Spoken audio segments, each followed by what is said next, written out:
chunga sama kan siare pakna ta ram song song te u la pa soi moin him takin au lo swing la pa ro la ta sa swing ama ko la pa su pathian ani ti shiro min siam tu su ama su ani a ama ta kan ni ami le aran ta na ra ko su kan ni lom tu soi swing a ong kha chuan lu kula pak chungin a ya kin hung chung pa ya chuan lu tlu at ne na lom tu soi kula a pin chu pa ro nal pa chu a sia angil le ka chu kum tua in a oma ari no na chu chuan song song thin a oma a thu kan sia te ta ta za ta na le song so se kini khom te ha din kyan ha lo ku nang u lalpa kan pathian mi ngai tu zanina te hun chale hun lom om tak te min shuai thleng le a har sat na te om loin gkp te zaina nangma chabai bu ka I thu le hla in pol ho tura min shuai khom wangin kan lo me tin zaina kan hun zong zong ikuta kan ron hlana hun bula changa atop thlengin nangman min ka shuai la hetilai huna ron kal khom te hianin kong khat tala zanin kanin khom na hian tharau hlok na kan chhar ho cheu theina tur po in I khongai na le I tharau ompuina kan ron dila zaina chanbo nei tu zong zong ten I ro puina ta na anti hlotlin cheu theina tur po in ikuta kan ron hlan non le a abik takin zaina thucha min sil tu tur pulan wan kima po atan kan ron dil saka awole ka te mangin nangma lawin puang chuak la ain buat seina te mal som la keni tana tharawa mal somna alo ni a yoro puina alo ni le theina turin I khoina kan ron dil boke chung zong zong chu ifapa iswa krisa mingin lom thu sei chungin kan dile amen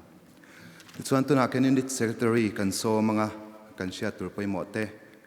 puang turin lo so mang zanina GKP member loin khom zong zong te kan dal pai su krista ming chi bai em buk le ani he kam hu le kan sia dangin zanin hian tual chung media committee ten tual chung ko khan media committee ten kanin khom min cover saka hei youtube pa kan ko khan channel a khan ti chua le ani nga adu tan thir non le thei ani don ani he zanina kan member ni chi lo mail te po kan muwa kan lom hle a kan khom te kan fellowship te min tel puizel turin kanin som tel ngal ani kan hriat tur poimo te lom tu sei na te kan puan chun zo manga karliam ta zir top ni khan unit sum tuak nan sa check zot na tlang nei ania member thok chuak te le min lei sak tu zong zong chunga lom thu kan sei ani thale ni kwa hian unit sum tuak nan blanket suk na tlang matluya nei le tu nia member te kal thek turin kanin soma group lampoin ahun taka blanket suk tur khon thei tura loin buat sei turin kanin ngen ani in kompui sub committee te thale unit executive committee meeting ma budget the lut tur ani ti kanin hriat tir non le ani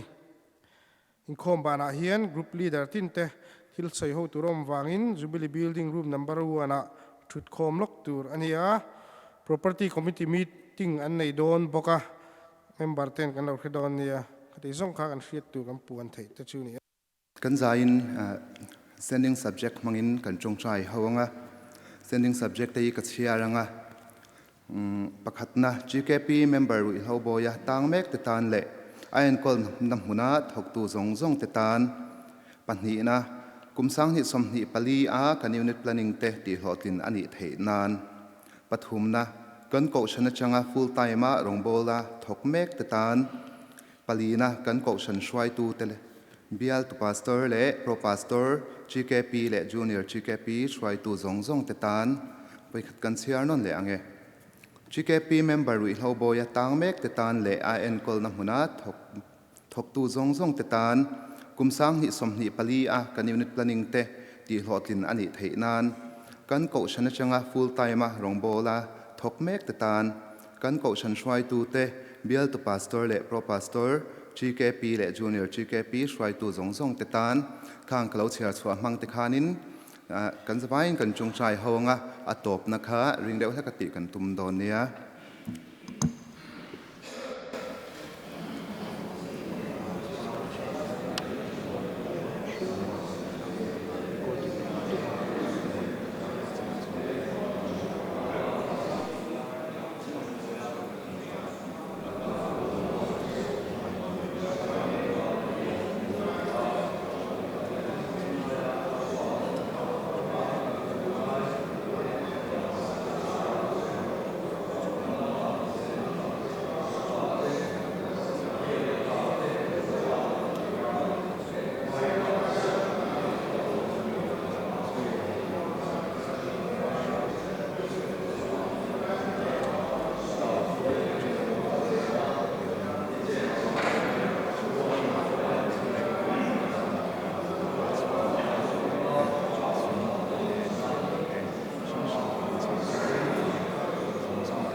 kan za a pathian fakle choi moinan Christian habu number zali somli le pangana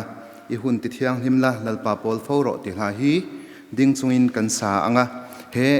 kan sak zwa hianin kan thil pek te pathian hlena min hlan sak turin tlangwal Jonathan lalrin chana marka group kan so manga zena thil pek min la khom sak tu te hi tlangwal balalrin apunte luka group le tlangwal MC lal himpuya johana group te anni kan za in ilauding ila Thian fakle choi moinan Christian habu number zali somli le pangana kan saron ni I hun ti thiang lim la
pathian ma kan thil pek te lanin loku nangu lalpa kan pathian du tak min mangaya mal min so min ve ngem thin tu zaina te TKP member te I big bookin thian hlim thlengla thei tura nangin min suai khoma vai nena lom thu kan soya chuti rol chun lalpa hei zanina imal somna kan don atangin kan neirem chanang ang te I ma kan ram sop chuak le nia khongai takin nangin mal min som sakla aman na tur dikta kan man theinan kan ril ru nangin na min thosang che chu song song chu fa bai so Krista ming thiang limin engki malom te soi chungin karon dealing karon la ne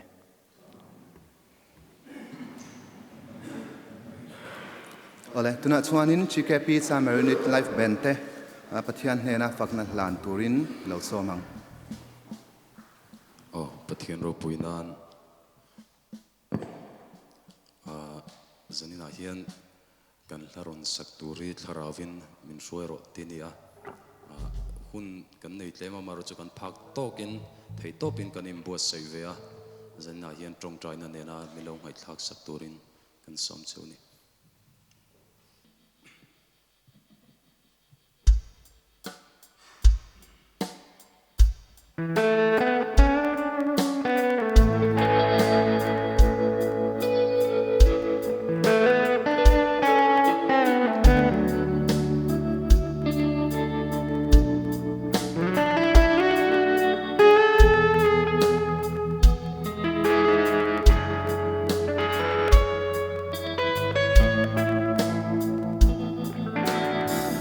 Sun ko tim yang lung ai na ten Ka vel tim in a boma Si ar engi Bei se na tar min siam le tri Tim a cha le eng a zual tri A mele nga lo lam zua Lung ai na a Ka lo rua tring te A mangai lan tir na Sun ko tim dua ya si are Shuai tu niang che Trana ruan kim ka zo lai I beleng mi mutir la Nun khale ram ro ka kai lai Fak tu thiên lung min bela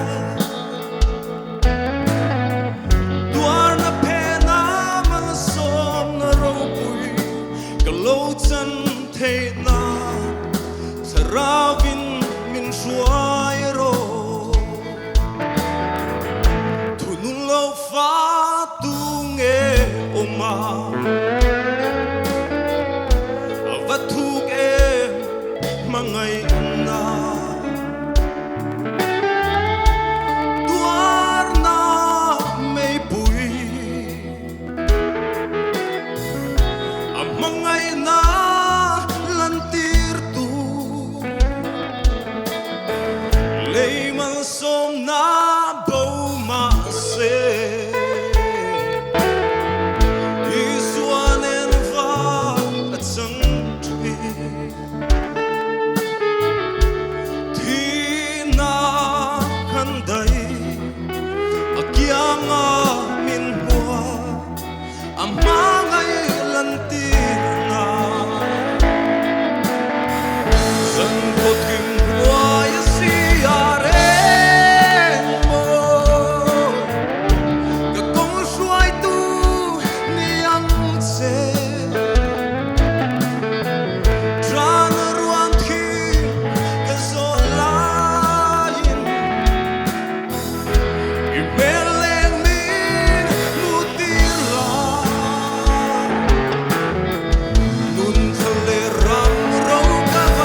som sa ro se Pathian thu mun hiami ka chiar lenga hei hi zaina kan thu changai thak tur chang in nga na tur ani Deuteronomy bung som ni pakwa chang som pakwa le som ni tin chuti ani zongin he chacham thu hi shereng si a lulul taka du anga ompo a atan engma poilo tur anga mani in thamwan chop chu chutiang mi chu lalpan angai damdon hau lova lalpa thin urna le athik na chuan chu mi chu awranga he le khabua an chia chuang zong zong hi achunga awmanga lalpan van huayata aming chu athai bo zo kang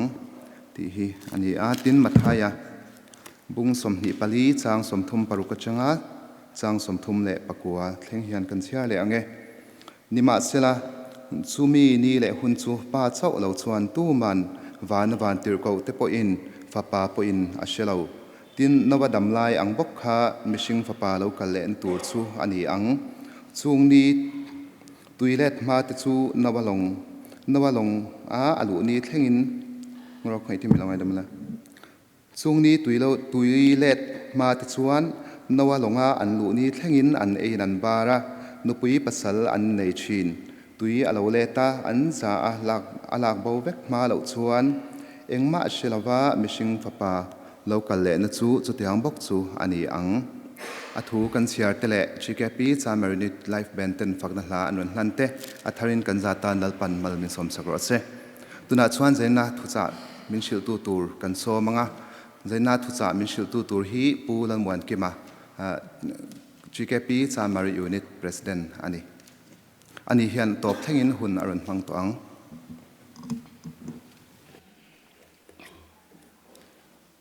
Pathian khongai na in hun tha kan nei le a in khom na hun tha tak mai member te tizat kan local khoma lom hle mai ei life ben han soi kan comment lok du a ti hian in khom bang to mai tai la life ben la sakatang khan ke ma tang chuan lok na ka mu to katia thilung an ti hara thei thinlung takin an zain in ka hrialom ka hle mai a hey life band member te hi than boy ve tak an nia nin than phei chu committee sang tel zai pol tel an nia kar tluan hianin committee in khom committee lazir an nei tluan chaka chumi za kara chuan life band te program an nei then life band khelo group zai ang chi te po achang chuan hemi program zo ang chi ate hianin hun rai tak in bo se achang phei chuanin thul hial tu nami te po hi an thegem o theilo ngem o ti te po kha in kha ve ni ma se khoi tu tena chanvo pek ti lo tin sha man tu ma thei to bai bo sai thina thei hi kan hret puya kan tong trai sak fo thin te po hi apoi mo ani ti kha ka han soilok do ni e kan tholom zat kha cheng sang khat zakwa somsari ani pathian thu kan chiar chun zomila Thessalonica bung thon khana bung li chang som poruk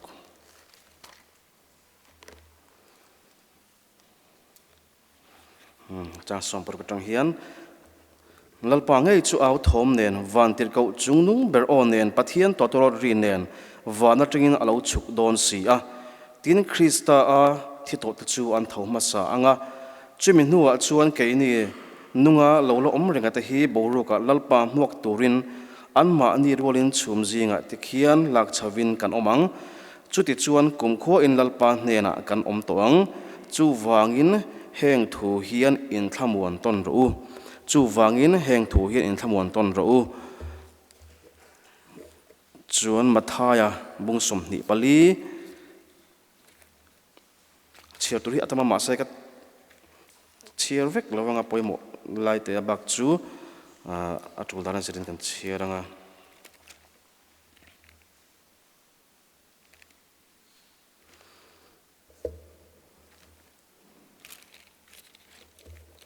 mung som ni pali chang thuma tang hian tin olive tlanga chuan athut lain azir tirte chu an ma ani chawin a hnena an lo kala chung chu engtika nge alo omanga ilo kal le na le khovel top na chin chi na chu enge ni ang min hril ro an tia hei iswa zirti ten iswa hnena an zo ani tin isu na changa an hne na tu man an ti der lo nan chu phim khu ro mitam takin Krista chu kani ti in keima miging chalin an lo kalang mitam tak an ti der don sia tin in do thule in do thang in shri anga in mang an lo nan phim khu ro chung chu alo thleng tu reng ani nima sela top na chu ala nir ilawang nam sang le nam sang anin dowanga ram sang le ram sang anin dowanga mun sang sanga tramte atla anga lirte angingang chung zong chu naw ve chantir ani Lucasiak vela chuan hetla hian shite aleng bukang ti te oma aziak tu zir hianin then hi ai nang lo deuh hlek ani chon mun khatami chiar le anga bak chu kan du tok riang lukabung som ni le pakhat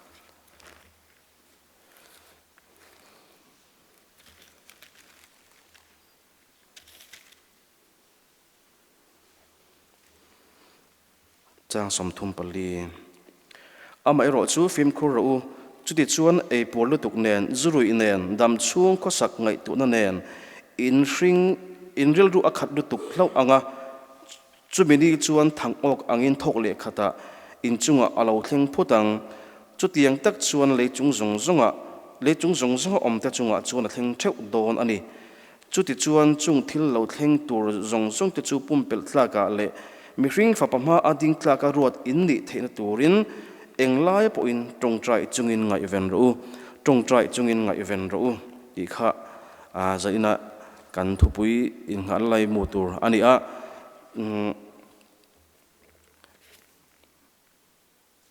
pakhat lek kan siran leng hai apoi mo sia bungsom luka bungsom pani chang som nga pali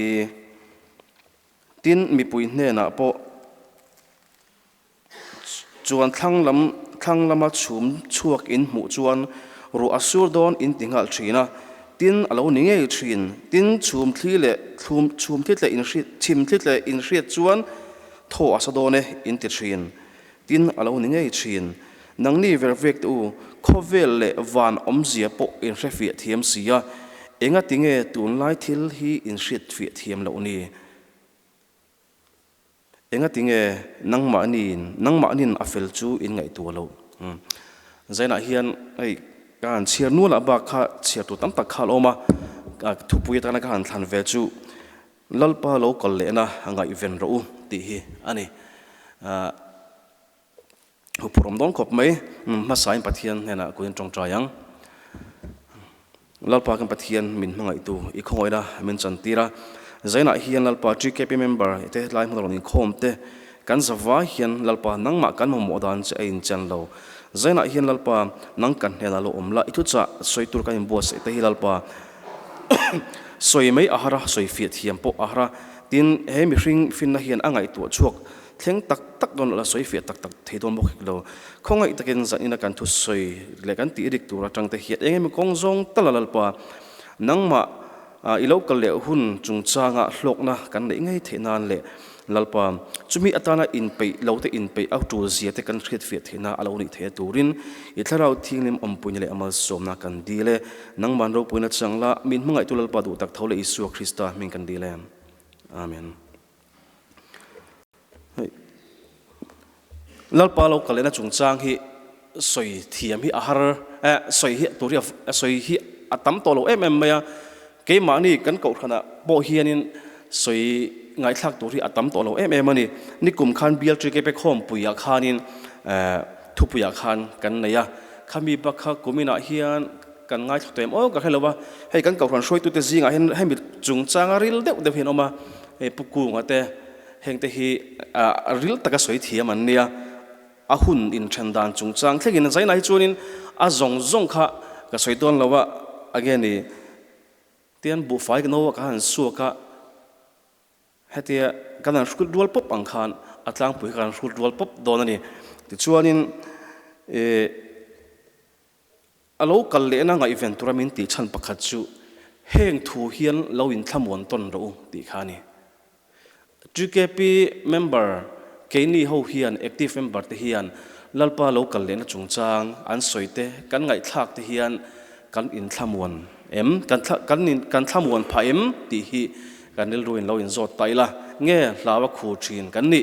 arong bol mek in ti tengun takin in ngai toila ti hi tun ma khanin ka pian tharma ti me te yang khati lai kan thubuan hi ka chiar lau tat beka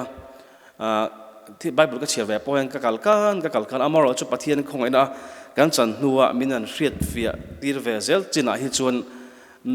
เชียนรวมกติเบรเลเราปุยกติให้กระสวงตัวในนะก็เชียร์ไปกระสวงตัวจุมีอัจฉริยะให้ทุบปวนเกมาเฮียนอาริลเซียเลยอัลโลกทักเซียฮีกระชากชกเวตากติยาแต่จวนให้มีตั้มตะกินตุนไล่คอเวลจังกังตัวเห็นปอยกติเบรไม่เมลจันอินักก็สวยเฮ็ดลลปาเราก็เลยจงจังก็สวยดูชันเบรจูให้เห็นนี่จีน่าขันกันเราเปเตอร์เล็กทนอาคารในอินเดียก็เปเตอร์เล็กทนปนีนะจังทุมปนีนะบุงทุมอาคารในอินเดียก็จางเลียจังอินอาลูกัลเลนัทุติยมชุกขยังเงเสียมติรอาจังอินเองกิมอปางอินจิตละตู้เต็มุทิลนี้อัตราต่อข้าอาลอมเซลอันนี้เซลลอมอันนัติยังเฮงฮีอันไฮเดอร์ลุยซีทรีนปัทยันทูอินมันไลน์วันเตอาลูอมาเลยพอตุยตาเลตุยจีงาอมโคมินาโลอมาเราขัดเด็กเชียร์กันด้วยกันเสียแล้วนานนี่มาเสละตูน่ะวานเตเละอมเตฮีจุมีทุอวังเวกจวนปัทยันไงสักเหล่ามีแต่เราเรลเล่โบราณนี่อัตานอัดดาอินฮัลตัวรักเขกอันนี้ทีนี้อาลูกัลเลนะจูข้อยังไงอาทุติยมจูข้อยังไงที่ฮีอันนี้COVID-19 เลี้ยงจันติลายคานให้หุ่นตบชิ้นเสียนะอินจันจุในล้อมนี่ที่ไบเบิลจางเบชนะตั้มตักขัดทุนเลี้ยงวักกันสักทีนั่งนี่อามาจุเกมันนี่จุเกเป็นเมมเบอร์แอคทีฟไงอัจฉริยะพออันตรงกากระเสียเทียนเฮ้ยเทียเตียงที่เราอมเฮียนจุเตียงขัดเตียงจวนกันจีอายะเฮ็ดจุเตียงจวนกันสวยทีนะหุ่นตบอะไรตัวเสียเฮ็ดที่จอยกันกายลุดทีนั่นนี่จุดเตียงจุดสวยพอเก็บเป็นกระเสียนี่ทีนจุมีไม่เหล่าตุนไล่ข้อเวลที่เล็กอินดาวทุเรศเตียงช่างกันเสียจังแต่พอเฮียนให้จุอินฟอร์เมชันอัจฉริยะจุดเตียงขัดเตียงจุนี่จุมีอาฟังอันนี้บิ๊กแคร์โลอันไหนบิ๊กฟังอันนี้แคร์โลที่อินจงกำกันในชีนะมาเสพปะเทียนถูกขันตัวก็เชียร์จอดตักเจี๊ยขันเราสวยโลกันนี่จุมีแต่จะหุ่นกันเราเที่ยงตัวสวยจริงมีขันนี่นักเด็กนั้นสวยโชว์เจริญอ่ะที่รัวชวนเร่เราเตะสวยกันตัวมัง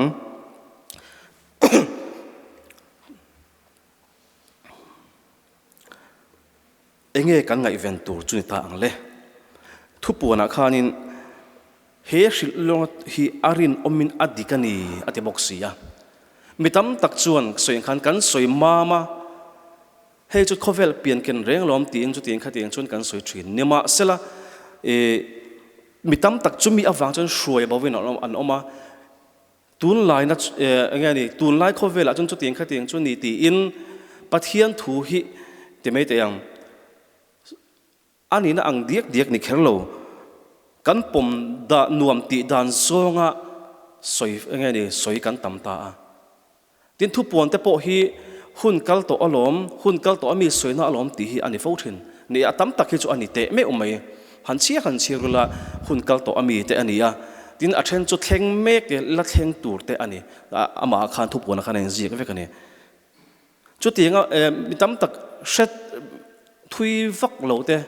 บุลอาหารสวยจวนอันโอ้ยไม่เจละเทียมตักเลยไงนี่โอ้ยตักอาหารสวยเพจวนอันนี้ไม่หมดตีฮีออลมันนี่จู่จวนให้ทำมวนนะดิกเราอุปลุงมวนอันเตียงไหมไงนี่อุปจงกรรมเดวินทำมวนชั้นตัวอมเรมีสิเราทำมวนเวริงดโมข้าเตียงข้ากันอมตำผาตาข้าปอยมันนี่ที่จวนมาเสทุบปวนจวนเนี่ย he thu hi arin omin adikani he khil long thu poma piang chu enga thole ti in chiang takin lalpa lo kale chung chang hi min shil si ani tunlai khovel thil omzia hi han ngai to taila in kei a pon a jok po ino manga atui pui te po inom karing mun sang sanga in dona om ti chu kan hri ani hei tunlai Israel le Hamas in kar boina chung chang te po hi thil in mun chu omani ti hi mi pa ngai tan chuna hriat the ni Aadhaar card khakan soi thleng let lokanga Aadhaar card hi then ka chun sakol angai ten an oma hei nge ni Aadhaar card te la chon lei thei don lo engma ti vel ta kha in soi thana khan omani amaro chu kha chu alani chi alova ama ero chu heti hirin ngai to ve nga yem ngchira khan kan latar langchi lo Thessalonica suyang hian dan bo chita thuruk chun athok mek to ani ti zinga te po hian chemical hemi akal kong tur chu ani abulin tanna ni ti ke chun ka pom makani ma chu mi ni wang ka wa hlau kherlo ke chun khami Aadhaar card ka nei wang khanin karin na lampanga boy phalo amara chu hei hian bul atan mek ani thuruk chu om mek ani ti hi alang chiang hin ka hri ani tunlai thil omzia han ngai to chuan enge kan ngai ventur in do thule in do thu thangte khulai Middle East chung chang ngot poke chai tham fe zir tham fe omani azong zoin ka soidon lo ka te ke ai thuk point omang Ukraine le Russia in do tun thlengan la re lova hei mani khan YouTube ka ngai thla an choi dik ti dek mai enga ni in do pui hun lai pakhat na pani na hun atang to khan tun lai thil thleng turi alo in zom vek mai hi lo nia atak tak ani po karinga dan bo chin na thuru kha aril to sia rei to sia ti chuanin hei Israel le Hamas in do te po hi khami atanga thil eng kim kal vek ani ti te po ha an soi ani in she thawin karing chung zong chu han ngai toila US chung chang te US in thlan chung chang zong thleng hian mo Freemason anti ho hi in shato in karinga society secret society anti hi Illuminati than ka thon Illuminati angzong te pon an soi thina ni hemi chung chang te hi voi khat phei chu ke ana ka trim oi thi an mani in rel bol na chung chang han ngai thla ka han hriat tak chuan music industry sport lampang te movie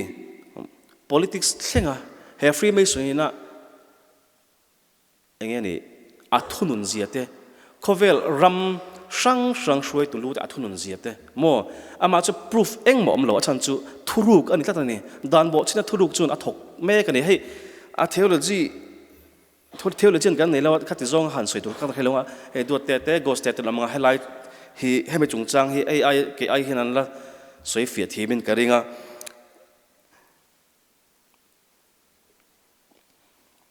tin thunun lo phui an lo nei lem lo ramro rela chung chang te sum dona chung chang thlengin mani loka India politics thil thleng pakhat kha ka ngai ven de oma MP pakhat mawa moltra parliament password thaluk chung chang atang khan ka ngai ven chhota ta chuanin khambik tang kal zela khan Adani group team o khalai ha ka chi ka soi chiang ta chelo khami te hemi ngani mukhe sampani ate ho sum don na ina politics an lo khoi zia an lo thunun ne zia te chumi chu akal he ta khovel ram mi hausa tele sum dong lien te na khovel politics an lo khoi zia an lo khoi na sa zia te yen Donald Trump bat jingot an lo bu ngani atlak thina na an lo be na sa zia te po kha tam takenam hai zoma om lova ani khan ke ngani ya view in karinga tuipui ya heng zong hi adik tak chuan man ata to Illuminati kan ti mai te mana secret society lo in din dei to khani ta ni chumi chu akala aruk tak hen kan shit mi lo hen alo thok char han ngai tua a chui mi te ngani atanga han ngai thlaka han siar phei chuan kan shit lo hian dan bo chita thru he sakol lalram lo thleng tur thleng hian min lo thun min lo vel ne zia hi alang thei ni hei kan ngai tu ngai em o ti hi kan ruwa oma na chedak soyang khan heng te chu chu tiang khatiang chu ni khovel om tir ta to tun thlen pa ngai ring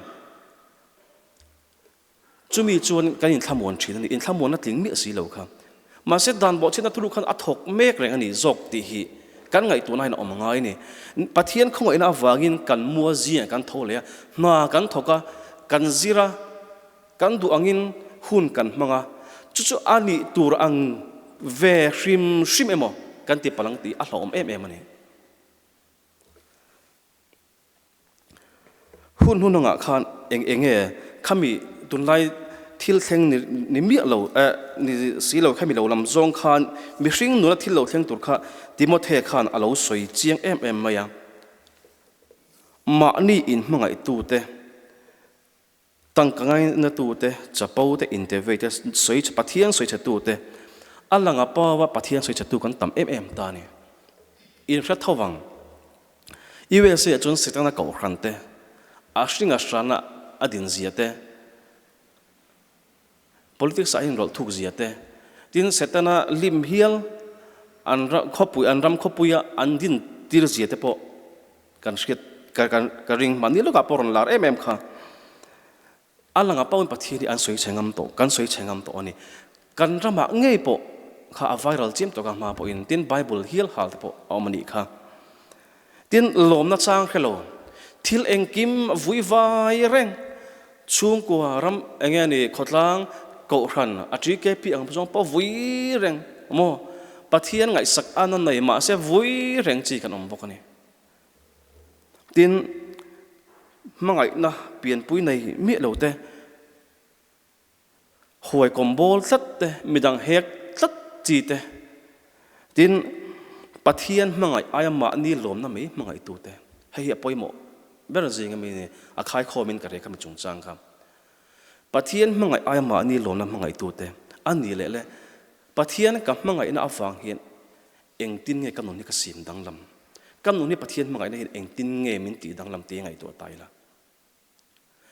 hun nun nga thil thleng tur timothian he na tanga kan hriat kan chhira hian keini kan lo tel ve rangem pathian i mangai na nge ilom na zok i mangai i ei zon na ani emo i chung ko in boi fanau ngai zong thlengin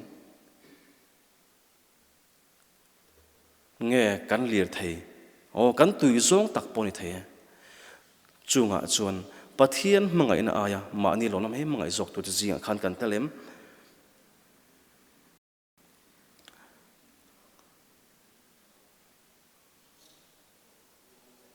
thunu don lo vervek te intivate ma ni thil soi to nge ka soi ani lo ti tlat thin te mo khati ang chi te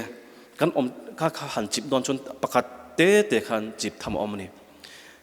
khata chong pokhan ngun takin ngai tu taila kan tun lai khovel mi hring rir put mangte kan nun zia ta zong po chu tiang chu kan nita ani chu wang chuan pathian thu khan entinga nangni vervek tu ru alo sur dan tu te nipui alo thot dan tu te po in hrat hiam vek ani lom ni ma se ka te thil lai thil om si in hriat fi athiam heilo min te ne adik tero ke ni mi fing pui mi chang kang hriat na lama po Daniel na asoyang khan hriat na lama po sang lu tok to te hian enga tinge kan thurin kan bible ina min zir ti kan hriat fi thei mi alo kan nga event thelo heng chu khovel pin ken reng rom kan ti satli renga ma se pathian thuyen ngun takama ni na zira an soi ang rigot elo ma ni na zir chuan animo ati theine sang ni le pathum US na Iraq arun lai khan Isaiah zek atheng dik tan ni ti te kha thulak thu kha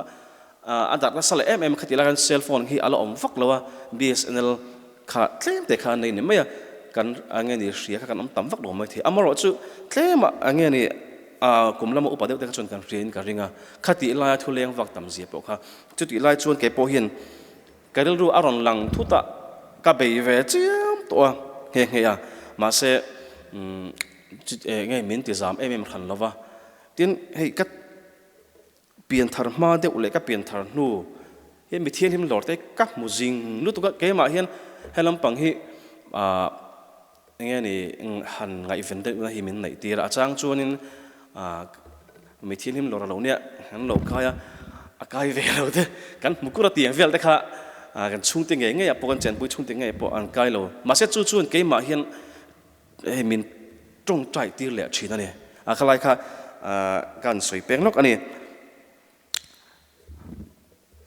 left behind film kha kan en to in karinga mi thil lor chung chang te po hi amaro chu khalai kha ka thur tu mani lova tin mi thinim lor chung chang a po hian a then chuan hemi tribulation period zo thleng tur ti te chumi ma thleng tur ti te ngai dan chini khovel an lian takin oma khalai te ka suidon chon tam tak omanga ka zaina soi ka tumber ani lo amaro chu he te poi kan ngai ven ve hi chu angai ni ti roi chu ring tu te kan di angin pathian thuin ngai ven ro min ti anga wangin kan ngai ven anga ya chumi ani wang chuan in ngai ven anga khovela hian shomin in oma in thok rima in chawa in lunga in ruana a chu wang chun karon kal le dona kalau kal le dona wangin in lunga ina zong zong hi keiman ka thamuan don chuwa kalati dam doni chu wang chun heng tuin lo in thamuan ro min timol molawa ani chumi hun chu eng tik nge ti an zot a hun le ni chu tu manam thelo pa chok lo chu na thelo fa pa pon thelo ti ni ma se adon maya chun chu tiang chu alo thengang in do thura inu thutang ta in hri anga ti aron ziak ta a ma se chu dop na ala ni ri lawang nau ve chan tir na ani ti ni chu tun lai kan khovel ani thei mengem hriat na te apung don sia ti denila bung som pahnia kan huwa hriat na pun chak to zia tun intermediate ta tun sunday ma sa khan kan zir nge nge hriat na pun to zia mi tam tak chuan hriat na hian fin na hian avor to patheng to lo ani lo mo ti hial khopa thil enge ni thil thar chuak thil changkang hi tun lai khovel ak enge ni kan nun man mek hi chu ani ta ni chu hriat na chuan pathian ama ahun thu chut turamin tiang chi chut thiam lo le nga event thiam mi lo ro chuan kan ngai tun tele kan fin na chu ak again ni ani lo lama ala peng thung si ani chu wang chuan ke ni ho hian i suan vervek te chunga asoi nangni vervek tu ti asoi ang khan ke ni chunga hian asoi ve mai lo mo chu tiang khovel thilom se kan tha thiam ve kan fin na sang em maya ni ma sela pathianin ahun chu tiang borvel chu ala ni a hun top chu ala thleng lawanga ma se nau ve tran tirani ti po hi kan thra thiam em ma se pathian ngai chun ni khati kum sang khat poni khatang ati wangin ahun chu kan thra theilo maro chu nawadam lai angero kha chu ani dol ni longa an lu vek thleng khan nu pui pasal ani ne engkim kha apa ngai vekina kalani ti pathian thu khan min rilani chuti yang chi chuan padal pa local na po hi chuti yang chu ni do ni voina kan ang chi hina lo om don nu pui pasal kanin na yang a then chu rong kan la bolang mo na kan thokanga sum donganga kan la zai khom vut thei tho bok apa ngai reng don ma se thok le khata voi le khata an chunga alo thleng thut don sia ti ni chumi thut chu lo thleng ta se kanin pem le kan ni tin hun ban dan te ke ma ni ya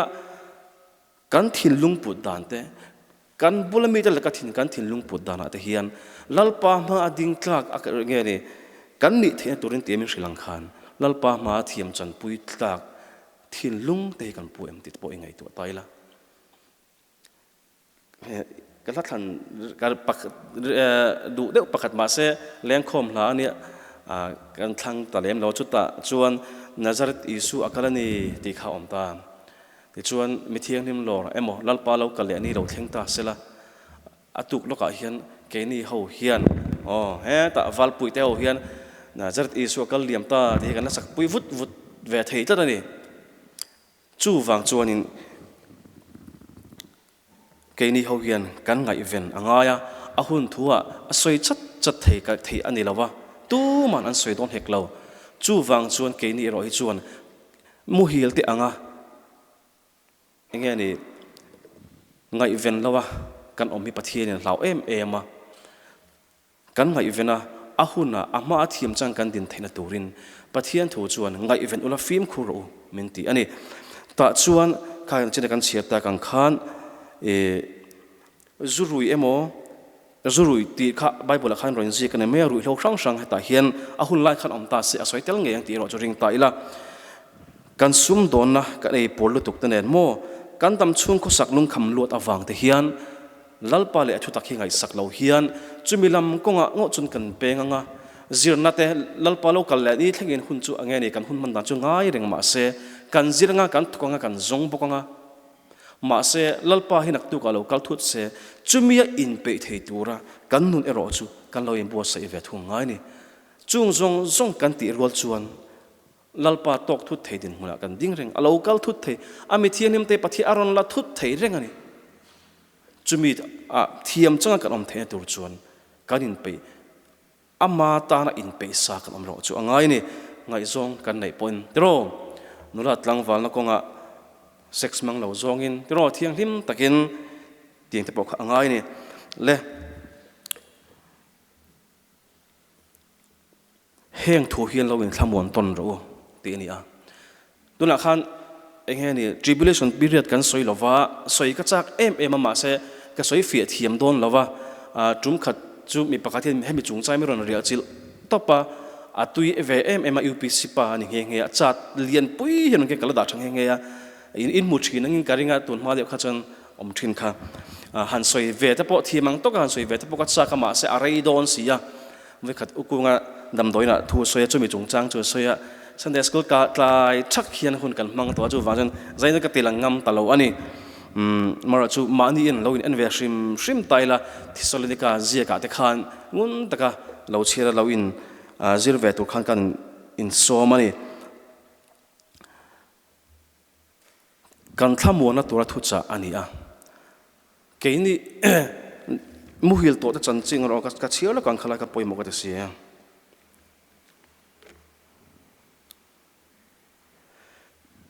midang be seina reng nei lo te anga inlung ngai lo nan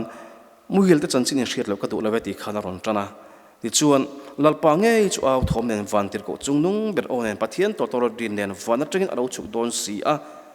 ti kha ani alo kal le nge don thupuna po mun sang a po min shil ni pathian e bible a hian chu ke ni ring to te hian thlamon nan kan mangem i thlamon puem keini hi kan la thamuang mi lo ani chuan kan ngai to chin nga yang trikp a ob shroi tu kani lampang ani lo chu pathi mi ron chia sak don lo pastor uparong bol tu kani na kham ron chia sak don lo isu a inayam ti hi min zo tur ni isu nei tu chu ani tin nuna ami hring puitel ka aril ruput dana atong manga is petara isu na phat khan isu petra na phat khanin ani chu ka khelo reng ati lai khan ma se mei chia khan an jinga mi ini chiang mai I tonga po hriat atini keini hi isu nei tu kan ne kan tonga hriatem kan thil soi du zong a hriatem midang chanchin kan soi du dana a hriatem chu nga kan ngai event konga film khur tournament tinala ya te khan atel vekani chutir gol chuan khovel kanom chung chuan har satna om reng dona ana satul tu dona soi chak om kop me headlight chung chai a khan pa thupuya soina hun lo om sela har satna atam tu dona ring tu tan kan tok na satul tu dona ke ma ni me ba ka kan chung kwa kan thian te zinga te po min ti boy tu sang atam do ni ke ma ni ngei pon ka tok na sa a beidon chang kanga lutuka mu thei lo chang kanga kha lai ku soi vek lawang zaina hin chu tiang mi chu tam takin mang ni ma sela ka in thlamu na te le chunga chun be sena min pathin tu chu Samuela ziaka khan lal davida ral beya achua hlan khan amelek ralin an lo runa anu pui fanau te zong salan shuai ve kani ta chuan pui thiam dan lo angin pui thiam kor ala a lalpa chu ho chuk umela kal phak ngem ati pathian chuan roi lo phak ngiang mentini chu ke nge puin he tun lai khovel hun khir tak laka be se na min sim sak tu ani he ka har sat na ani emo rong bol na ko nga po ni se a tri ke pi ang zong pon kan thil ti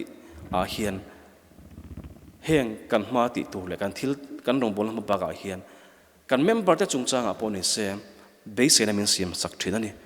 roi lo phak ngiang ti hi chu wang jong ke ni lalpa local le ni ngak tu te hian ngai event chungin film khuru takin tun lai khovel thil kan ngai venanga ke mani po kan film khurang kan tluk lo na turin kan film khuranga kan unau te chan chok turin thei to pin kan chan kan la ang setanan mitam tak a thei to lak tumin thei to a chua ni tin an liam me ka solin atharin mi a hne zela zaina point chu tiang tuna hin in om nu lang ti karing chu mi da chan chok tur chuan ti thei kan nei tam lo ma se kan ti thei tok ero chu pathianin min hriat tir vek tu ma hriat tir ngai than lo thu chuan a ngai le chia ika ale e thin lunga po tro in shevek ipiang tharani chuan I shevek iti tu le iti lo chu pathianin nang ma khana da sa tu hril mai ngai lo nang ma khani hria chung ti tur chok ai kan ti thei tok ai nang vek lawang ta chuan pathian thui min hilangin kein hian thei to pin mala kan la phange ngeang zaina po hian pathian engem kong tal be se nei zaina point kan jing apoin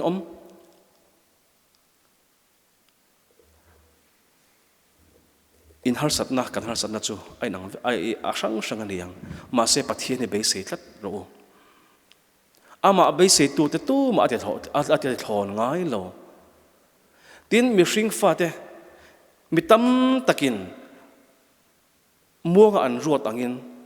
lalpai athu tiam kong alu amuang lo kan sima ama anun kan naya ahnen kan pan thena ton hun tha min pe mai ani chu wang chuan keima ani ho hian zaina local te arong bol mek te hian kan ngai venanga film khur takin kan unau te le keima ni ngai po sul kan tluk lu nan film khur takin kan ezon na ani emo kan zirnal ma ani emo film khur takanungin kan ngai venanga tin tirgol chuan kan sum donate kan zirnate kan thil nei te hian chatuan adai don lo lal pa lo kale ni chon engma ani don lo ti hri in du thlan tur film takin kan du thlan kan mang thung don ni o chumi ani lo chuan nakina lal pa lo kale ni mi ron thong thut sela ahun kan khedon si lova mo kan dam lai nge hian ne thei kan thi nu da ya po kan tar kun nu aponi thei kan tu le fa te chuna aponi thei ahun ero chu kan khelo pathian ngai chon ni khati kom sang khat ang tho ania ni sang khat kom sang khat poni khat ang le kan wangin pathian hun ro te ro chu kan khelo ma se thil om zia ngai to ngai event tournament ti awangin kan thei top kan chu anga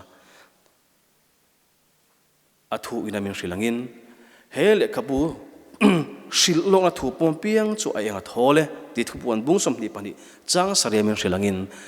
pathian local ni ale he khovela a local en hak tu ke ni ho hi eng thol taka kan om the tur chon he a thu min shil lok zong te hi kan poma kan ngai ven kan film khur atul ta ani shil long thu reng alo thlen nu pom chi ni lo alo thlen ma poma oi chi ni ti ro chu hret tur ni abak zon nei te lo zong chu a soi ma ni lo chu wang chuan zaina hian zaina lo khom zong te tun lai thil om zia ngai vena film khur takanunga lalpa ma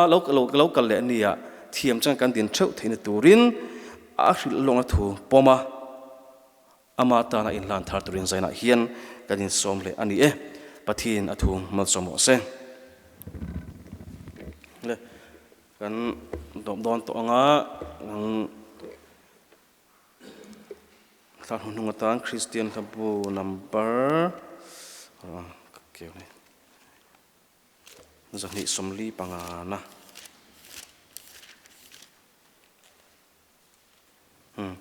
giờ này xóm li bằng na khá cắn sa anga kan sak zo hian hei kan hruai tu kal chuk ta tlangvala mon zo chang te kha tong trai na in khomin tin turin ka som do na ni ale kan zavain digin ilo sango zani somli pangana I suan ro arele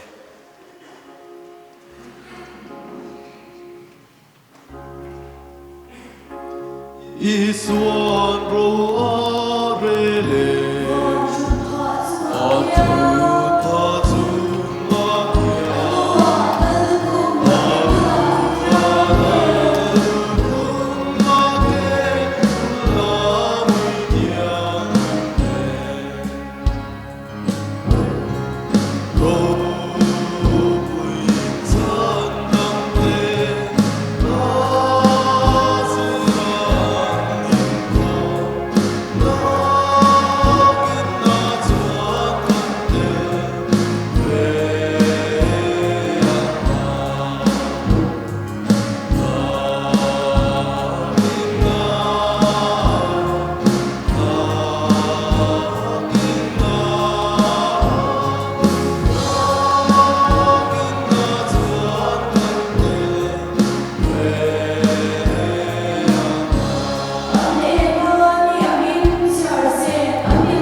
Pathian ma trong trai ko nang